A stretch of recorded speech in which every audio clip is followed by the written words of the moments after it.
cool. Yeah. Anyways, I mean, obviously, I just want to tell people how you do what you do. And obviously I'm going to show how I do what I do. So yeah. I don't know. What's I'm like totally blanking. I had a weird meeting before this, and so I'm still thinking about that. Good, man. You're good. Take your time. Take your time. Technically, we don't have any specific fixed, like, we have to start right at this moment. Oh, really? That's one thing I like, right? Because there's... Well, yeah, you record, right? And then you do the content. Yeah, you can cut it up later. Yeah. It's funny, with one of my buddies, Parker, we just talked for like 10 minutes and we're like, oh yeah, we should like try to get into the goal. But I think I'm going to probably end up including most of that conversation just because it was good and it was about finance and it was about investing in the history. Well, so he's a realtor and I insure like 9 properties for him. Yeah. Right. And that he owns and also everything else. And it was fun navigating the difference between like townhomes and condos and single family homes and how the insurance was different. So we just talked about that for a little bit. We talked about vacant homes and the higher risks and the way you have to insure them differently. So it was a fun conversation. And they were like, oh yeah, we should talk about you, Parker. Well, real estate is huge. Real estate's a big reason. I mean, that's what got me doing what I'm doing anyways. Really? Yeah. So, I bought a house in 2018. I was, for some reason, great time to buy. I was wise enough to just be like, hey, I don't think this is going back down. I was in apartments with a bunch of other students, I was married and everyone else is married in those apartments. And I remember talking to a leader in a church, and he just came over randomly one night, and I told him, I said, I think we're going to move, and I just feel like we should move. I'm looking at the pricing of houses, and I just don't see it coming back down. Mm-hmm. I think the inventory is just going to have struggle, especially in Utah. And so we bought a duplex in Provo. I'm so jealous. And we bought it for $250,000. And at the time I was actually an EMT. The only thing that drove me crazy was spending $700 a month on rent, which now is like, isn't that the dream? That's so cheap, man. But we were spending $700 a month on rent, and I just was like, man, this money's just disappearing. I'm never going to see it again. And so I thought, if I can be the one who's getting that money somehow, then I would just flip everything upside down. So the duplex fixed that. And so, I was going to go into being a paramedic. And the thing about being a paramedic is the schooling is pretty demanding. And so I'm talking eight hours a day. Really? An entire semester. Whoa. And so I was like, man, how am I going to pay for anything? Because I can't work. You can't work if I'm doing 8-hour days. And that's like one class. You're literally sitting there doing labs and stuff. Oh my gosh. I didn't think it was that complicated. I mean, obviously it's complicated, but not that hard. It's a lot of people don't make it through that. So that's why I was like, I need a duplex. I need a kitchen in the basement. I need to rent it because I have to be able to sustain my family, or me and my wife at the time, and our 3 dogs. And family. Yeah, family.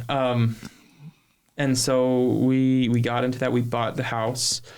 We just barely qualified for like the Utah housing. Oh, cool. And so we were able to do like a zero down. Yeah, the zero down programs. That's where it's at. I mean, dude, I turned $0. Well, what did I put in this house? I put $300 for an inspection into the home. $300. How did you afford that in college? Yeah, no, honestly, that was tough.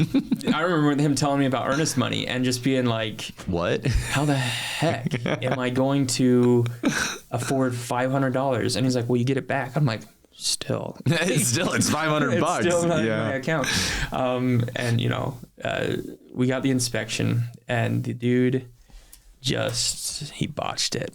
Honestly, he missed so much on this home.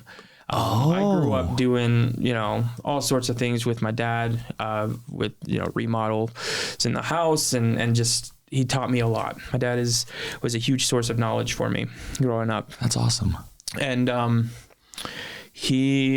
so when I met an inspector, I kind of figured this guy's going to be, cream of the crop, knows his stuff, knows what's going on with any house he steps into. Well, it turns out that's not exactly true. Well, doesn't Utah not have any legal requirements to call yourself a home inspector? There's no bar to entry. There's no educational requirement. There's no certification. It's not like a realtor where they have to go through a class and have to have insurance. Yeah, you're not required to. A lot of them still do, which is good, but I don't know. But you're not legally required to. And you don't have to advertise that. You don't have to tell people that you aren't. And so, yeah, he missed some wiring that was pretty egregious in the electrical panel. And the biggest thing that he missed, in my opinion, is he missed a pipe called polybutylene piping. Oh, that's the worst. The worst pipe that you can possibly have. Most insurance companies, if you have polybutylene, they won't insure you. Right. And I mean, what it should have done and what it should do is if you find a house and there's something like polybutylene or something that affects insurance, that house essentially should be sold as is. Yeah. And maybe even like cash offers only. Or it's something as a buyer, they can negotiate the seller to get it repaired. Yeah. Yeah, because insurance companies, while they do some stuff, they don't do enough to actually investigate and see what the risks are in these homes. My house that I bought in Provo, the duplex, the whole basement was piped with polybutylene piping. Wow. And some insurance companies won't insure you if you have polybutylene. Some just exclude coverage if there's polybutylene. Right, and they're not going to tell you. So it's like they're not going to tell you. No, they don't care. You're going to find out when it's too late. Yeah. But some ask, and if you put, it's like, well, your agent put that, and it's like if your agent didn't ask, okay, go after their errors and emissions insurance. But right, yeah. Well, no, I mean, scary. I was way too young to know anything about any of that. Yeah. I just kind of was like, hey, I don't know what. How do you miss polybutylene piping? Yeah, and it was pretty obvious, right? By the leaks everywhere and the water just pouring into you. So, what ended up happening? Next thing, that house flooded 3 times. I wonder why. In 3 years, yeah, geez. It couldn't have been the polybutylene what piping. Could it possibly have been? Anyways, further into that, we had the issues with the electrical, right? He missed some GFCIs were wired to each other, which when you have 2 GFCIs in one circuit, it kind of gets a little finicky in how they work. I see. They don't reset properly, or they don't reset at all even. And so we called an electrician in. And this electrician came in and he found that, and he's like, and he opened up the electrical panel. He's like, look at this. This is just an absolute mess. And then he went down in the basement and looked at some more stuff, which, it's hilarious when it comes to contractors. Every contractor that comes into your house is going to go, I don't know what the last guy was thinking. They all say that. Every single one, like, what was wrong with this last guy? That last guy was a doof. Yeah, I was like, what was he thinking? And they're just blown away. But he came upstairs and he kept calling it PEX. He's like, that PEX piping down there, that's not good. And I'm telling you, this is within about 6 months of owning the home. This is one of those things. My dad was there too. And my dad, oh no. What he said was, he's like, honestly, Dustin, like, I don't think I'd worry about it. He's like, we worked with PEX, in our house, and polybutylene is not PEX. And correct. It's not polybutylene, but the electrician kept calling it PEX, and so my dad wasn't wrong to say, hey, don't worry about PEX. That's the silliest thing ever. Right? I have a tube of PEX in my office sitting in my cup. Yeah. Because when my clients brought it in, I don't have polybutylene, I've got PEX, because a company thought he had it, and so he showed me. He's like, I've got pictures, and so anyways, PEX is fine. PEX is totally fine. And so my dad was like, yeah, don't worry about it. And then 3 floods later. Actually after the second flood, our insurance company cancels on us. Yeah. Right. They do. The adjuster comes out, looks at it, and they cancel on us. They don't tell me. They don't say, hey, you have polybutylene, that's why we're canceling. They just say your house is, quote, a high flood risk. And I'm just they probably didn't know you had polybutylene. They just saw 2 floods and said whatever it is. And maybe, yeah. Because sometimes that happens with insurance companies. They don't know why. They just, we don't like you. Well, we don't like your property. Yeah, which, it was a rundown 1960s house, so I don't blame them either. But, they say, hey, your house is uninsurable, you're a high flood risk, and so the mortgage company ended up finding us an insurance. Vendor placed. Yeah, which is... That must have been expensive. Very expensive. Yeah, I imagine it's probably 3 or 4 times what you would have paid using an agent. Probably. Yeah, I'm not even totally sure, actually. It just was lumped in with your mortgage payment. Yeah, they just threw it in there, and... it flooded one more time. We got it dried out. The last flood was the biggest flood of all.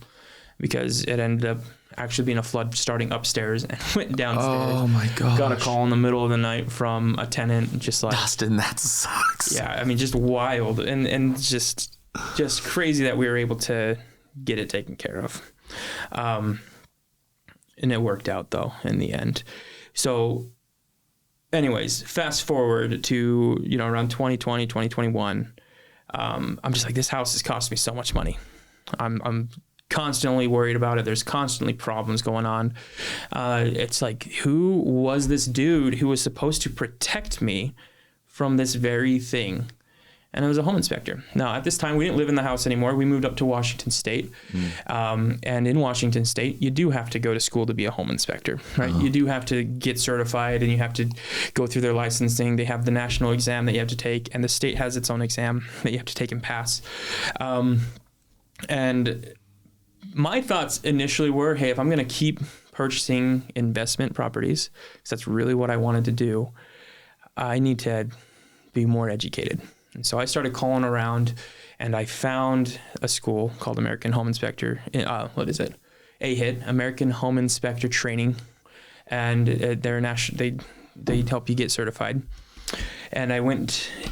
The sales lady on the phone, phenomenal. She did a great job at selling me. And what she has essentially said, she's like, well, yeah, you're going to learn a lot about houses, but this is also a pretty viable business opportunity. But I don't know very much about business. So I went to the school, and then my teacher in that school was a great guy. Some advice I'd gotten from my brother-in-law was that, hey, this is a good idea. Go to the school, but don't just go jump into business. There's a whole lot of liability in that. You don't want to do that. He's like, get yourself a mentor. Yes. And so I found a mentor who was great. And honestly, when I found this mentor, I was like, this is where I'm staying. I'm going to be here. You thought you were going to be that for the rest of your life? I even told him, I said, hey, when you retire, I'll buy your company. That's awesome. I mean, this guy was absolutely killing it in his industry. He was, I think at one point doing like 30% of the market share in Tri-Cities, Washington. I cannot. For home inspections. He was doing. Yeah. Wow. I mean, just so many. And then life happens, right? Went through some of the hardest things that you can go through as an individual and hit rock bottom. Just financial turmoil, marital turmoil, just everything that you would think that who I was as a person came into question, came into, honestly collapsed in on itself. And it wrecked me. I mean, I was admitted into a hospital. Really? I was, the state of Washington admitted me because I was a threat to myself. And it got pretty dark for a minute there. Decided to go back to my roots and go back to a system that I felt was a supportive system. Went to, and ultimately what that turned into was that I had to leave Washington State.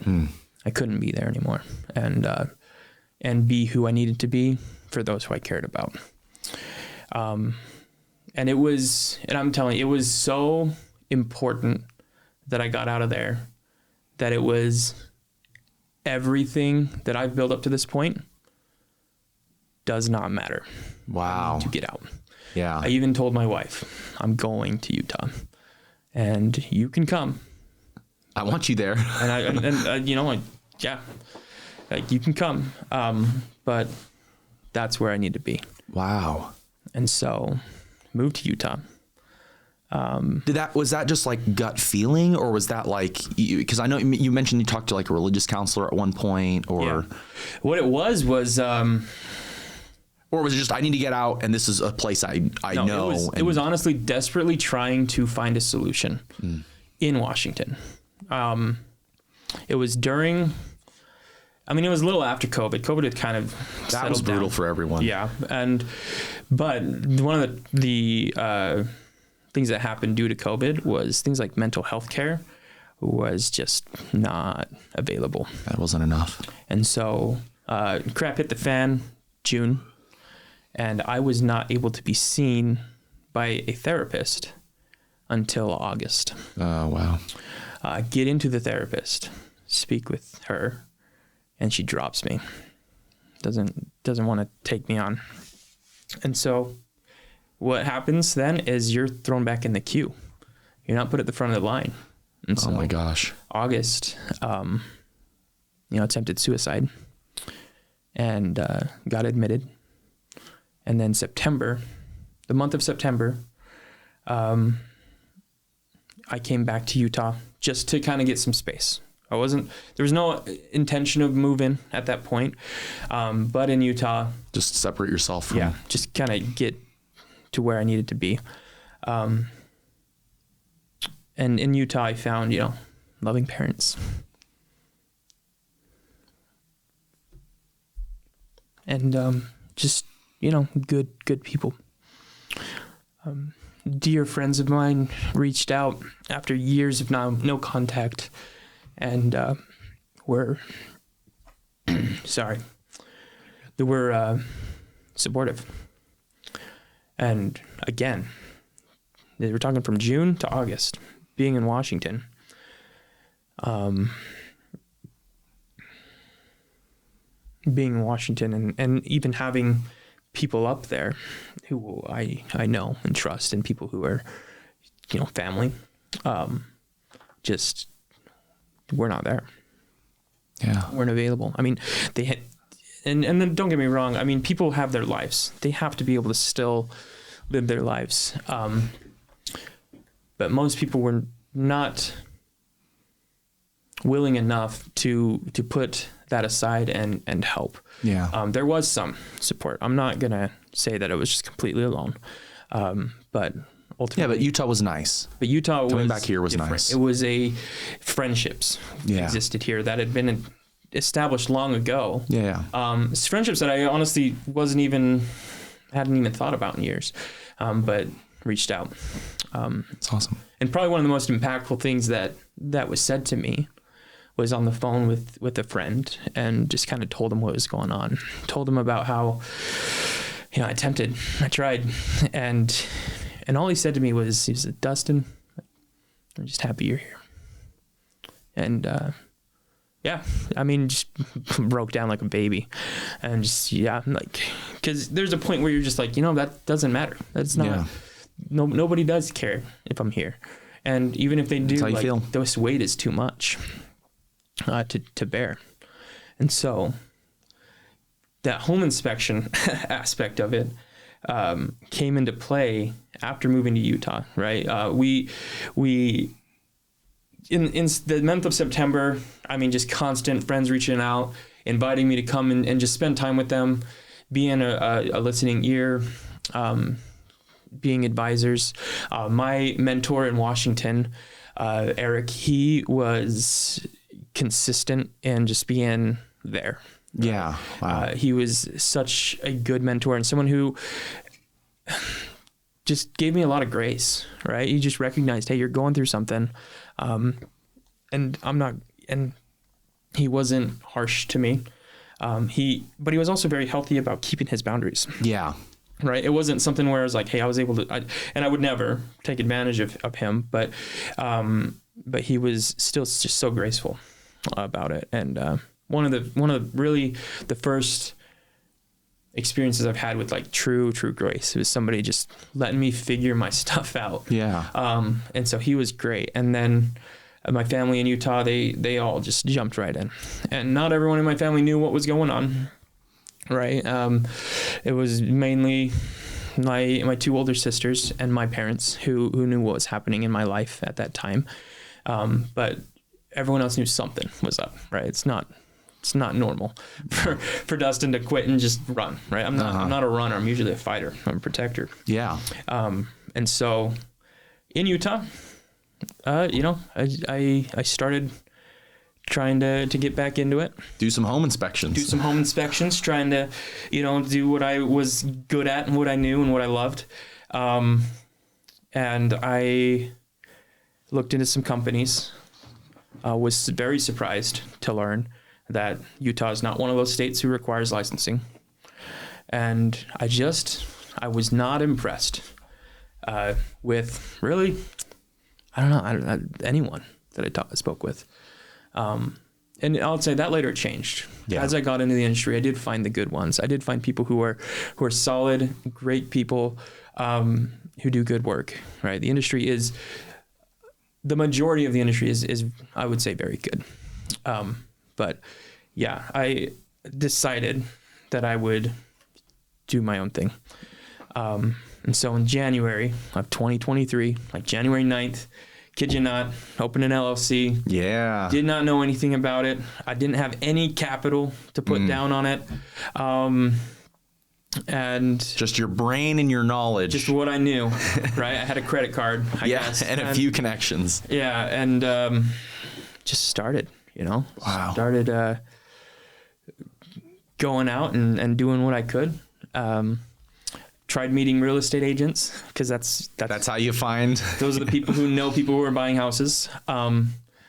Geez, man, I ran into so many real estate agents who were just door after door, just shut. Like, no, not interested. I don't need a home inspector. We already have one. Yeah. We have someone good. And I was like, obviously discouraged at first. But that's something that I got to remind myself now is where I started. Yeah. I remember getting my first one and just being so ecstatic. Like, oh my gosh, like that first win feels so good. When am I gonna, I'm making good money on something because I'm an asset and someone's paying me to be an asset for them. And yeah, I was so ecstatic too. And I would get one inspection. And my first year, I averaged probably about, what did I average? Like one inspection a week. Wow. For the first year. Okay, which obviously that's not great, but like that's actually better than you'd expect for brand new starting. Year. Yeah, and I did lean heavy on telling people like, hey, I went through school, I went through licensing, I did that education is important, and that had its benefits. I know what polybutylene and PEX are. I know the difference between the two. I'm going to call out your certainteed roofs, which have a recall on them, and stuff like that, and that helped a lot. Yeah. Well, even for me, like, because you did my home inspection on my most recent, like, you found, it was new build, but you found, like, windows that were just installed improperly and scratched. And it's like, okay, well, if this was an older house, like, obviously they wouldn't do anything, but it's new build. Like, you should have perfect windows, right? Yeah, or, this wasn't installed right. Or, the electrical's a little bit weirder. Or, the framing in the basement, whatever, has damage to the, like, there's just so many things. Oh, the exterior AC unit, it wasn't properly glued into the wall, like the glue had come detached. It wasn't sealed properly. Like just all those things. It's like just little things that people overlook. Yeah. Even with new build, there's problems. Well, and that's something that's one of those pain points. Some people think, hey, no, it's a new build. Don't get it. I don't need an inspector. But, dude, totally worth it. Yeah. Absolutely. I mean, I bought 3 new properties. All of them have had problems. One of them, brand new build, GFCI outlets incorrectly installed, and one of them, it may have been the one you inspected. Some of the master bedroom electrical plugs weren't grounded. It's like, I mean, not that that's a huge fire risk, but it's still a fire risk. Well, yeah, I mean, and it's like they should all be grounded. I've had new builds. I had one that I did, and the whole downstairs looked really great. Got upstairs, and I mean, you're talking half the house or a third of the house.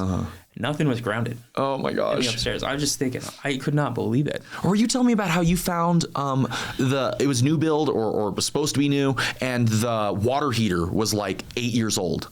Yeah, no, like, it was a condenser like unit. It was a condenser unit that I looked at, and it was like, this condenser unit is like half of its life is gone. Yeah, based on the serial number, the age, or whatever it is. And it's like, wait, this is supposed to be new build. This should be new, not 8 years old. And that's what I told the clients. I said, and I'm not an expert by any means on like what warranties entail, but usually it's a lifetime warranty. Yeah. But the lifetime is based off of when it was manufactured, not when it was installed. Yeah. And that's what the manufacturer is going to look at. Yeah, they don't care when the building was built. They care when they built the device you got. And there might be stuff with your builder who can maybe work something out, but for the most part, that was a surprising one too.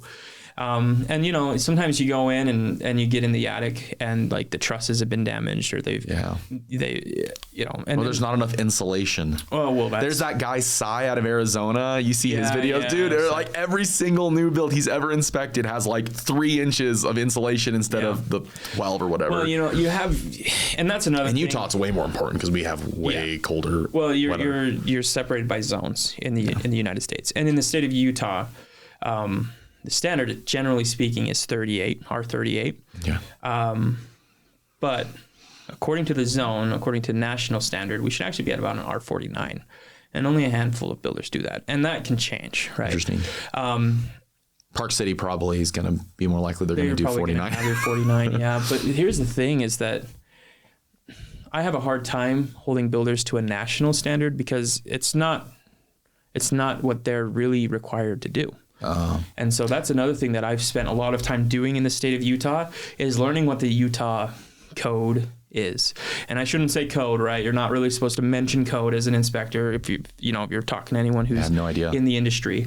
But if you don't know the standards of your municipal or where you're at, you're going to be doing your clients a disservice. You're going to honestly look like an idiot to a lot of people, and the builders are not going to like you. Some builders have gone as far as trespassing inspectors to say, hey, you do, like, some of these inspectors do such a poor job that the builder says, hey, you're not even allowed on our property, and that's how they stop certain companies from doing it, which I don't necessarily agree with either, right? I think everyone should have a right to have a fair third party evaluate something, but at the same time, the builders end up having a fight with your buyer, who's ill-informed. For example, IRC, right, International Residential Code, your garage door should close itself, right? You should open it, should have self-closing hinges. Well, in Utah, it's not a thing. The builders don't have to do that. Interesting. In fact, there's an argument that it's more dangerous to have a self-closing door because if you're mom's walking in the house with groceries and toddler's walking behind her, door swings shut on the toddler and knocks him back. So the main, not the garage door that comes down this way, the entry to the garage? Yeah, the entry from the house. Those are supposed to be self-closing, In Washington. And ours is in our current place. Well, that's good. Yeah. And I mean, it's good, it's bad, right? They both got their things. Interesting. But it's not required by Utah law. Utah even though IRC, it's the recommendation. Right, exactly. And so when you have inspectors going out to do inspections, they're trained according to International Residential Code, which makes sense because they are actually being, they're being taught the IRC. Think about like AHIT, they certify people. There's a bunch of other ones out there that certify people. Well, they're a national company. So what's they're training standard? You to so they're IRC train you probably. To the IRC standard. They're not going to train you to Utah's standard where makes sense. No, it just doesn't.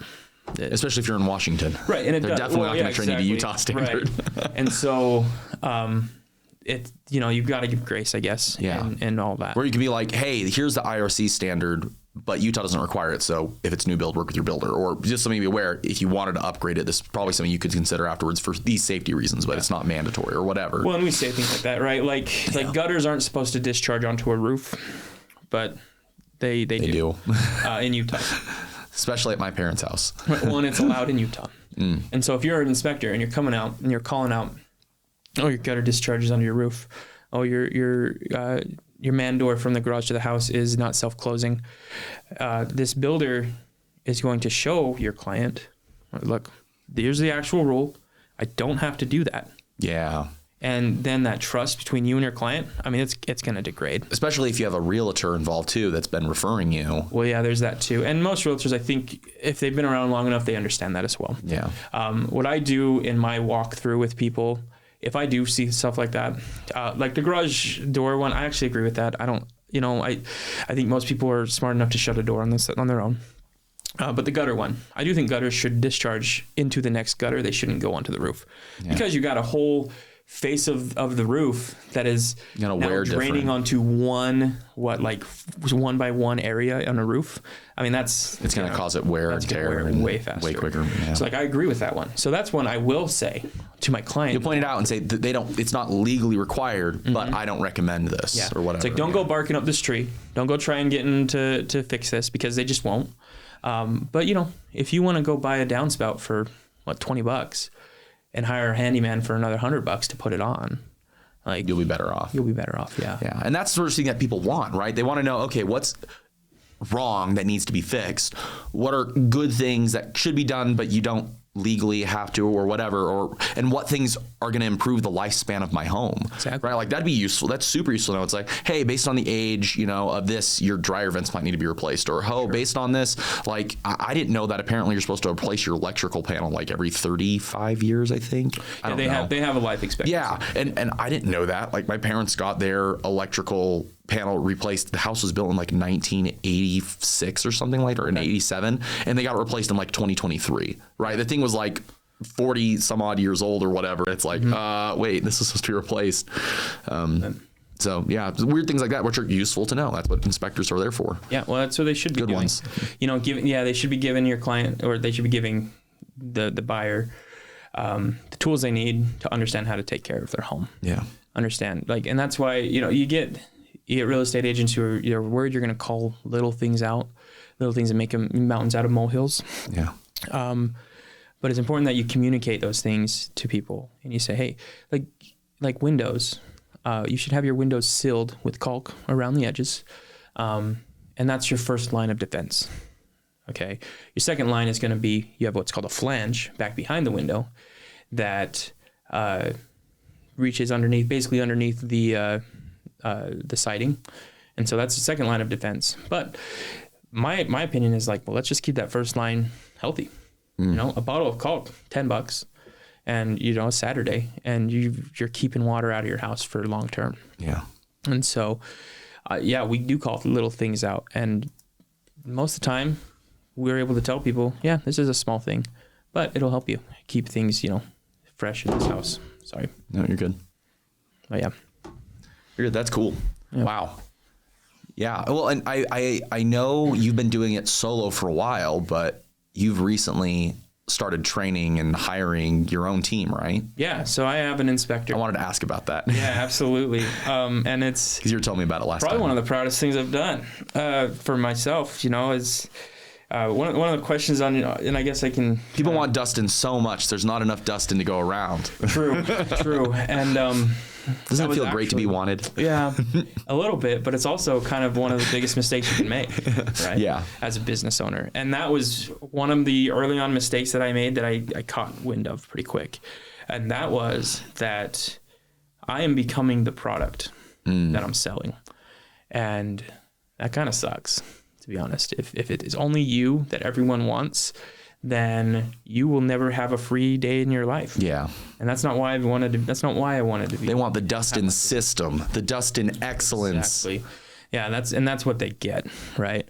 And so my guy that works with me, super good guy, trained him from, I want to say October of last year to June of this year. Wow. Built him from the ground up. He had very little experience in the construction realm, and so it was a long process of like, hey, you're coming on inspections with me and you're walking this through with me and you're going through. Now, keep in mind, I was also building the parachute on the way down a little bit. Yeah. So I've now have a system now for the next guy that it's like, all right, this is what I think it's going to take to get you up to par, so that you can perform. And, day one, polybutylene versus PEX. Yeah, day one for sure. Well, they all are going to have to go through the same certification, the same education that I did. That's cool. And I want them all to take the national exam and pass that, right? It's not going to be that's going to be the bare minimum for my guys. And just trying to make sure that I'm supportive of them.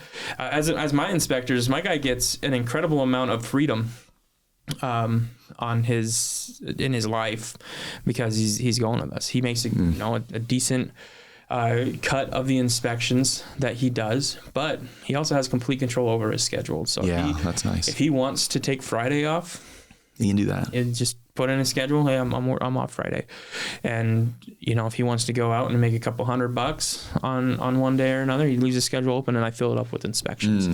And so that's one of the huge benefits to him, and that's honestly one of the reasons why he decided he's like, hey, I'm going to come and do this. That's awesome.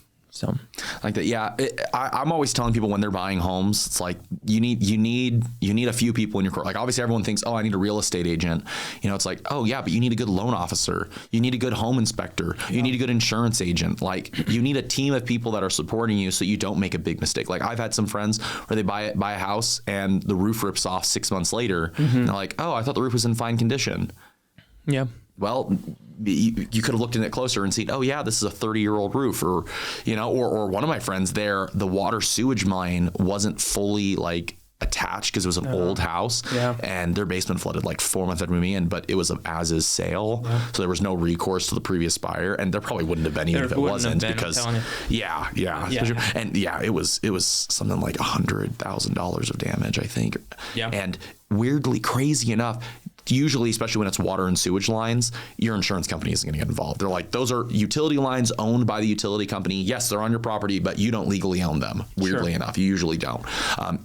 Some people really insist that they do, but it's like, trust me, you do not. If they're utility lines, until they enter your home, you generally don't own them. Well, and like water coming in from the outside in general. Exactly. And even if you did own the line, it's like you don't own the water until it's in your home. And so if that water backs up, or there's sewage that backs up, like I've seen it coming out of people's drains in their showers, sewage coming. It's like your insurance company say, take it up to the utility company. Your insurance doesn't cover this. You can add a special water sewage backup coverage, but if you want the line covered that's broken, that's another specialized coverage, buried utility lines coverage that covers that. And usually they're limited, like $25,000 or $10,000. And it's like. Well, when we do sewer scopes too, and I've saved some people some pretty big, because you can, if there's a problem, it looks like it's about to break, or looks like it's really old or really rusty or whatever, you can negotiate with the seller and say, hey, let's get some cash back for us to be able to repair this, or can you repair it before we buy it, or whatever it is, because if your insurance, I was shocked. The reason I brought up the cost thing is, this person didn't have the buried utility lines coverage, and the insurance company used some weird loophole, and most insurance companies don't do this. I really like Bear River Mutual because but I work for 30 companies, so I can get you with anyone. But Bear River ended up paying, I want to say it was like $30,000 or $40,000 of that cost. Even though technically they didn't need to cover it, period. Like they had a way out, because it's like, this clearly isn't covered by your. So it was a cool situation, but could have potentially been avoided depending on who did the inspection. Yeah. Well, agreed. And when I see a house and it's over 40 years, I'm going to throw it out there every single time. Yeah. I would have this scoped. And it's pretty easy decision to make when they say, well, what does that cost? I say, what? $250. That's what I charge for a sewer scope. But the last quote I got to replace the sewer line was about $13,000. Yeah, I was about to say, I'm like 8 to 15 range is pretty typical. Well, and my guy's cheap. The guy who I know who does these, they're not the most expensive people, and they do a great job. And so it can be way more than that, right? And I, especially when a house is installed. Some older homes, they don't just come to the edge of your home. Like one of my friends that had to replace theirs, the sewage line was in the concrete of the floor halfway through the house before it connected to the main line, like before it connected to the house line. And it's like, oh my gosh, so there was like 40 feet of public utility line in the concrete of the basement, and so repairing that was weird because they had to destroy the middle of their house to get to it. It was well, and they have lots of ways of doing that now. You used to have to trench the whole thing, and in some cases you still do, depending on what's wrong with the line. But they would trench the whole thing, and so that adds up quick. There's a lot of liability in trenching because you have to shore up your walls, and so it's dangerous. It's dangerous to anything that is 3 feet or deeper. And I actually might be wrong on that. It could be lower. It could be 2 feet. Yeah, some insurance companies won't insure trenchers that go deeper than 5 feet. Yeah, they're like, nope. If it's more than 5 feet, we don't want to deal with you at all. You have to shore it, right? Because if that wall collapses on the guy that's in there, it is catastrophic. It can absolutely kill somebody, and it has. It kills people often, and so. But now they have ways where they can put a bullnose on. And a bullnose, I mean, it's essentially this cone, and they put a hydraulic system in, and it pulls that cone through, and it pulls a new line through. It's called pipe bursting, and it breaks everything in there. It breaks up the old pipe and replaces it with a new line. Oh, I see. I see. And so they dig 2 holes, one at the front, one at the back. And that's what my guy does. And that's why there's so much more realistic, well, not realistic, but more reasonable as the price goes. But yeah. A little differently. Doesn't that sound fun? Yeah. Hanging out with, and it's a crappy job, but hey, someone's got to do it. Yeah. Right.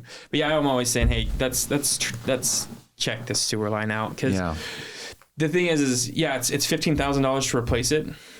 But if you don't check, it's going to be that $100,000 that you're talking about in damage on top of the $15,000 to replace it. Yeah. And so it just makes total sense. So if anyone has a house that's like pre-2000, like 25 years old, I'm like, you should get the buried utility line coverage. I know it's only 10,000, but that's more than zero, right? Yeah. And same thing. I'm always telling people to check their roofs, right? It's like, hey, as far as insurance goes, if your roof's over 15 years old, a lot of insurance companies will put an actual cash value endorsement, or they'll do a schedule where, based on the exact age of the roof or best estimate by the insurance company, if you don't have data that shows the age of the roof, if we don't know, they'll do a best estimate, and it goes to the insurance company if they do a schedule. Yeah. They're like, oh, hey, it's 20 years old. We're only going to pay 60% of the roof. Oh, it's 24 years old. We're only going to pay 20% of the roof, right? And so it varies by company. Some companies you can buy back the replacement cost value, but a lot of them, if it's over 20 years old and shingles, they won't let you do it. Well, that's just going to get worse and worse, right? Yeah. I don't see that getting any better. I think that the roofing industry, just throughout the U.S. has taken a serious downturn in their practices. Yeah. You see these roofs that have like 3 shingles come off, and they're like, let's replace the whole roof. That's what they do. Insurance companies are getting so upset with that because it's costing them so much. Totally fair though. It is fair. So literally what I've heard from underwriter after underwriter after underwriter is the plan for all insurance companies is to move to co-insurance for roofs, and that's either higher deductibles or having these splits based on the age, which makes sense, right? If your roof's 30 years old, okay, it's a 25-year roof. You do need to replace the roof. So yeah, if you have a claim and your roof rips off by a windstorm, yeah, we're only going to pay 20% of it, or 10% of it, or 15 or 18, or whatever their formula they use, or the actual cash value. Because the actual cash value of a 30-year-old roof that's on 25-year shingles should be close to zero. You've used the life of the roof. You need to replace it. It's just like that utility line. And I just don't think that it would be that way if there weren't people taking advantage of it. I think that most people just need to own up, say, hey, this is just part of owning a home. It is. You need to budget for it. You need to account for it. And these roofing companies do not know. Maybe they do, and they just don't care. Yeah. But it's or they're trying to do what's best for the client, right? It's like, oh, if you got a 10-year roof, we can replace it completely. Sure. They think it's better.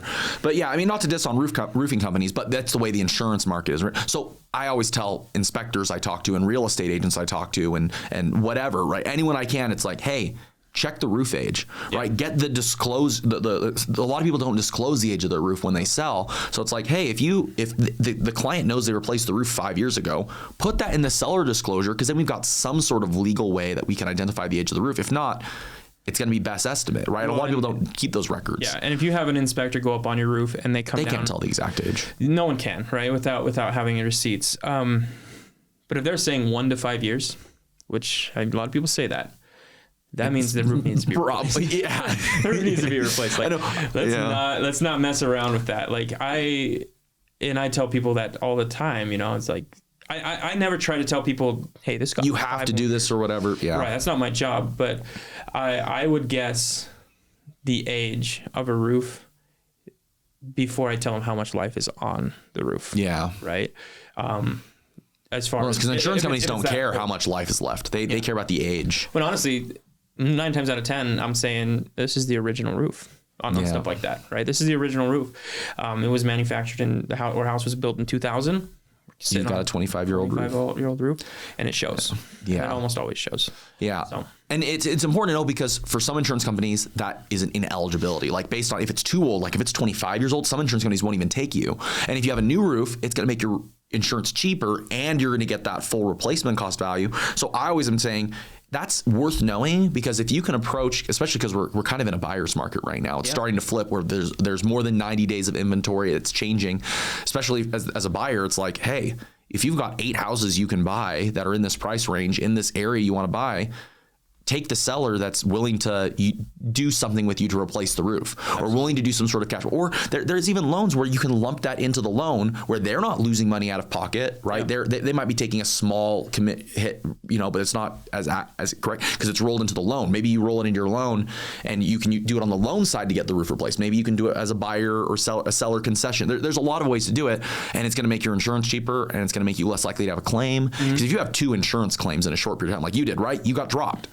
If you have basically any insurance company, if you've had 2 claims in a 3-year period, they're going to non-renew you. There's something going on. The last person I had a place with a high-risk company. They had 2 like $60,000 claims. One, lightning struck their home, and then they had a very fancy home. And one of them, the master bathroom, like a bunch of pipes broke in the basement, like under in the flooring. This was in the upper level. The tub and the toilet both broke, like in the flooring level. Wow. And it was like $70,000 or $80,000 of water damage, right? 2 big claims, like 6 months apart. They got non-renewed. Their policy was like $1,500-$1,600 a year. Okay. We put them with a high risk company. It was $9,000 a year. Whoa. And they had to stay with that for 5 years. Yeah. Because insurance companies look back 5 years. So it's like, you're going to avoid a claim. You're going to avoid one claim usually isn't too big of a deal. Yeah. Right. Some insurance companies don't want to take new clients if you've got a claim already, but once you're already with them, okay, your rate might go up 20-30%, but it's not the end of the world. It's the 2 claims that makes it. It's not like car insurance. You get in a car accident, your rate doubles. Yeah.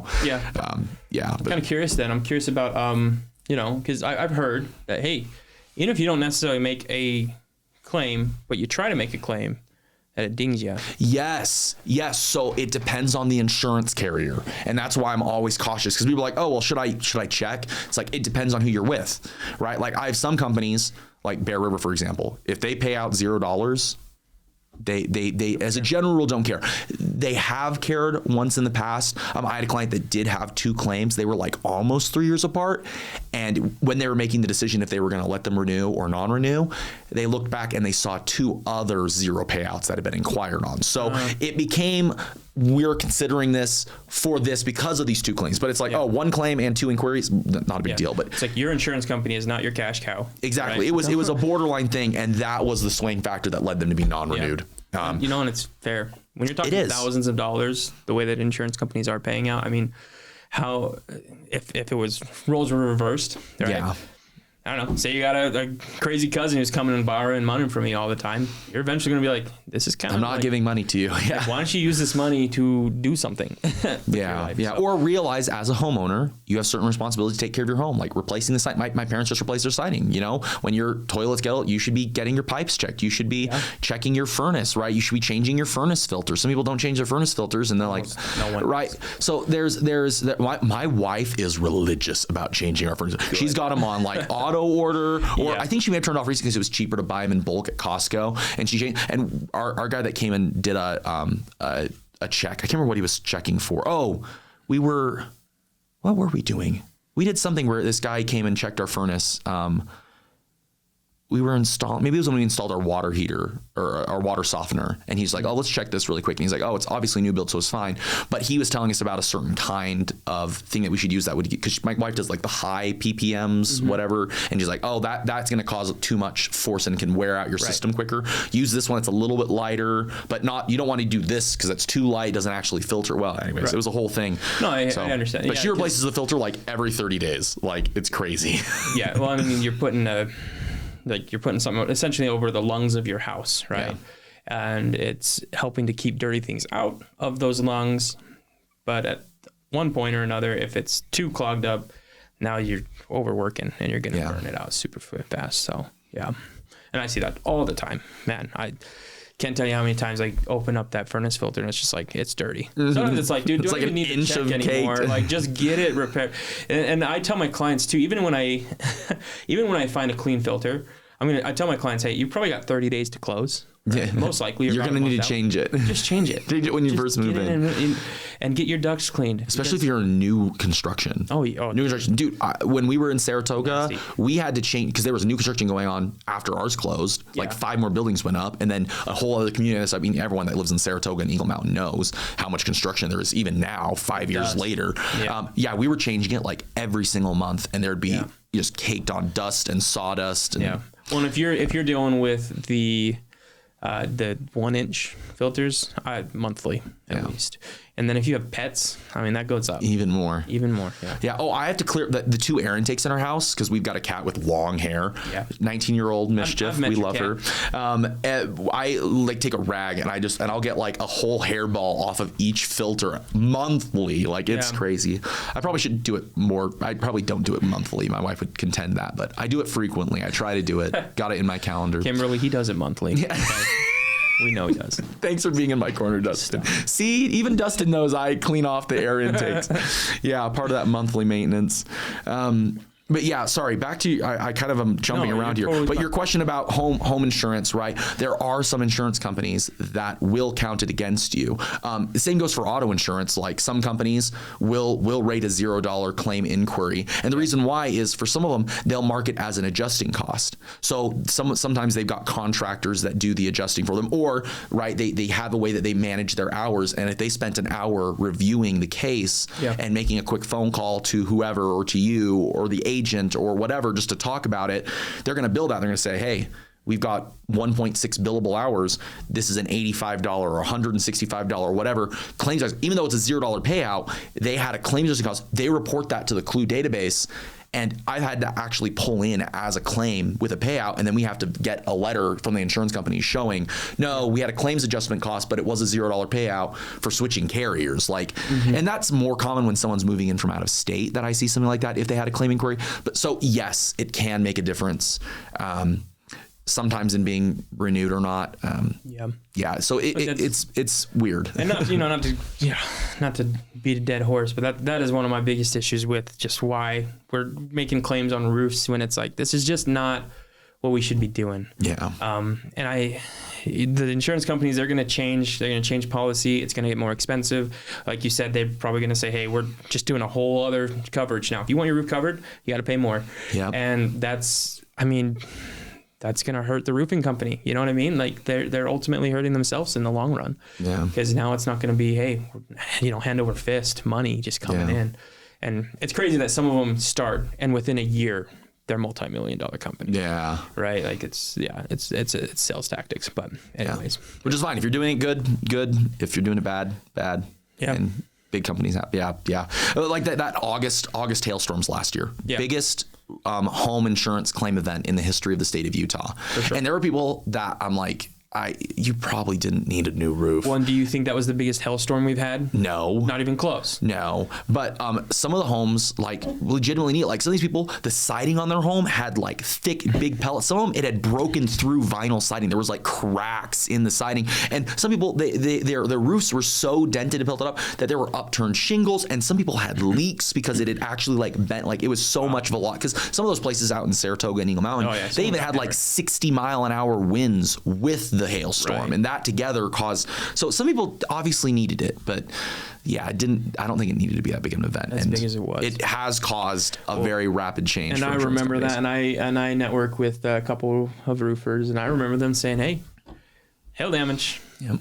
If it happened to you, happened to your neighbors, go tell them." And I'm always just like, no, I'm not. I call it hail damage in my reports.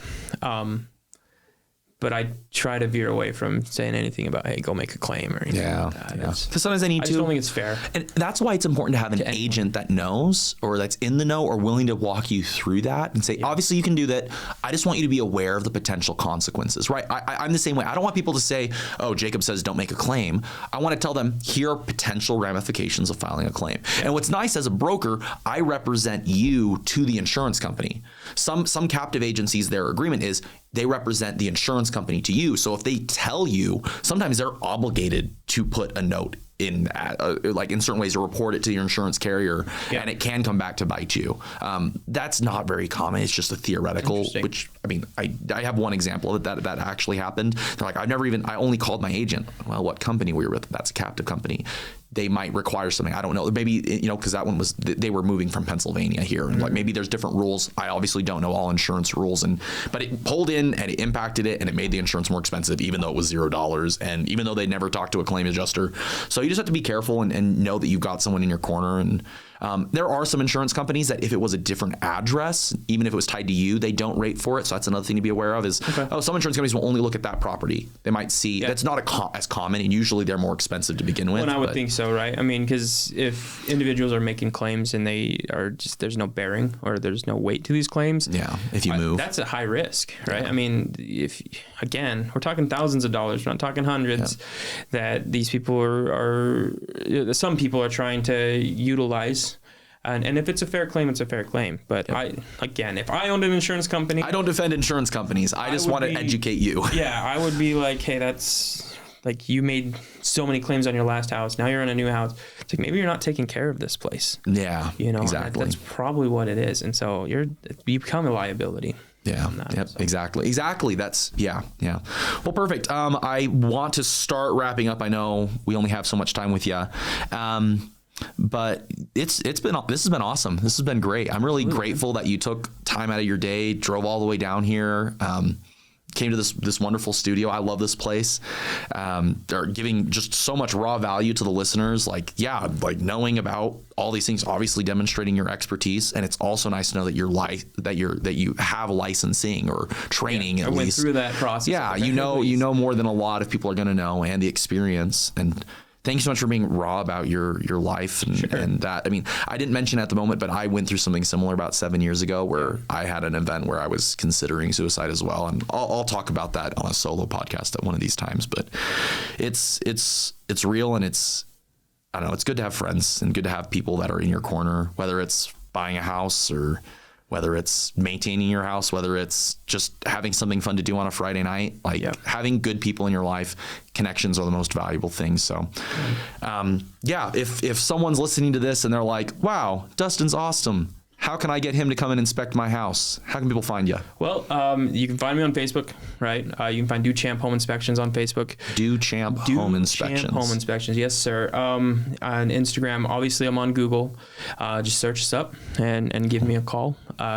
What's the Instagram handle? Is it the same thing, Duchamp.Home Inspections or Duchamp Home Inspections? Okay. Yes, sir. And TikTok as well. So cool. I'll put links in the description. Yeah, that'll be good. Yeah. Be good. We'll make sure I have them right too. Yeah. Cool. Yeah. Before we end, is there anything that I might be able to help you with? Any thoughts? I know you already asked that question about insurance. I do need some help with one thing, and that is to get some of these programs out that I'm trying to involve in my business. Okay. And I don't want to take up too much time. I know we're kind of pushing it. But so I have two things, right? One is that I want to protect those who protect. I want to protect those who are helping grow the next generation. And so if you're a teacher, if you're a veteran, if you're a first responder, Duchamp Home Inspections, we're going to do a free meth test for you. Okay. Oh, awesome. Most meth tests costs $150 to $200 to do. We'll do it for free. Take care of you so that you can, because honestly, methamphetamine is a big problem in Utah, and it starts at $5,000 to remediate a house. Yeah. If it comes back high. I had someone that they were upset because their insurance did not cover meth damage, and it was very expensive for them to rebuild. I didn't get the exact numbers from them, but it was very expensive. This kid had been cooking meth in the basement for like 8 to 12 months, potentially longer. Geez, poor people. And I meet people all the time because sometimes people call me and they just want a meth test, right? And it's just sad stories. Yeah. Sad stories. So you said teachers, first responders, and veterans. Veterans. Okay. Yeah. And then the second thing that is a program that we've started. Not super long ago, it's this program called D's Deals. D's Deals is a list of contractors. Essentially, I had some clients who got taken advantage of by a large company, an HVAC company here in Utah, and charged them an exuberant amount of money, about $20,000 more than they should have. And it got me thinking, like, man, I really wish I could have just sent them somebody who I know and trust. And so I started building my network more, and I found an HVAC company, and I found plumbers, and I found electricians and roofers who I trust, who I know are honest people who are not going to take advantage of my clients. And I spoke with them. I said, hey guys, we're doing, 300, 500 inspections a year. If they need something, I need someone I can trust. I need someone who's going to do that. I said, what? And so I asked, I said, what is that worth to you? What will you do for my clients? And I was super surprised, right? HVAC companies, he said, he's like, hey, we'll come out and do tune-ups for them. Wow. For free. Wow. We won't charge them. You know, we'll come out, we'll do those tune-ups for them and keep their system running. Blown away. Then the plumber, right around the same idea, he said, we can do a water heater flush. Wow. Hey. And we'll do that free. And that's only like $150. Yeah. Well, I mean, what? Tune up your HVAC? 100, 150, 100. I think my last tune up was like 230. Yeah. And so, I mean, your average inspection's costing you $560. And then right there, you're getting $400 or $500 of value. I got a wonderful meth decontamination company. So say that free meth test comes back positive for meth, we've got ways he'll take some money off that as well. Wow. He's going to take care of people. I have a roofer who is honest, and if I find cracks in your plumbing vents, if I find cracks in the roof vents, he'll come out and reseal them for you. Wow. Just giving people a leg up, right? Obviously, they do this because they want you to want your business. Yeah. Eventually, when you do need it. Yep. But this is what they're offering. Do good, get good. Right. Like that's. And I just want my clients to know that they're just totally looked out for. Yeah. As best as I possibly can. And these guys don't pay me to do this. They're all offering it for free. They don't pay me to be on the list. Yeah. All I care about is that they are honest and they provide good work. And on occasion, I ask them to come in and train my inspectors here and there. Oh, that's awesome. And so my inspectors are not trained by, well, they go through their certification process, but they're also trained by professionals roofers, that are doing with it. Professional plumbers, professional technicians. So it's just taking it to the next level. Okay. And bringing something, more to the table. Yeah. I've got some people that you could talk to in the HVAC and plumbing department. Absolutely. If you wanted to. And I really need to make a list for each county. I need a county list in Utah County because my guy's based in Salt Lake on the HVAC, right? And so I feel bad sending him down to Sarah. Do you have that on like your website, or is that just a personal list? It's going to be on my website. That's in the works. But when I do your inspection, it is actually down at the bottom of the inspection. You scroll down, and it will be there'll be details and it will tell you what they're offering and what they bring to the table. So dang, see, raw value. Because that's what everyone wants. Like I'm always telling realtors and agents and everyone, it's like you just need someone that cares and that's going to be accountable. Someone that's going to answer the phone. Like it's not too hard to do. I mean, it obviously as you scale, it can be harder, but that's why you build a good team and you just need some. Yeah, that's awesome. I'm super excited. So I'll make sure we put that in there. That work with Dustin, free meth test for teachers, first responders, veterans, and D's deals. Yeah, I like that. So I don't know. Maybe I'm a little too self-absorbed, but everything is based off my name, which it is what it is. That's great. That's great. I mean, that's how mine is, right? I've got Jacob Insures Utah. We've got FinancialGinger, right? That's the podcast. That is so funny. Yeah, that's great. Man. It's great. It's great. I don't know. I don't think there's anything else. So thank you so much. This is just awesome. Just a quick note, if you are enjoying this and you want to watch more, there'll be a link somewhere above or around my head for last episode with Parker. We talked about buying 9 rental properties and how to save $250,000 on your taxes through your home purchases. So cool. Click on that. Watch the next episode. Definitely give Dustin a follow. Appreciate it. If you need a home inspection, he's your guy. Happy to help. Yeah. Thanks. Right. Thank you.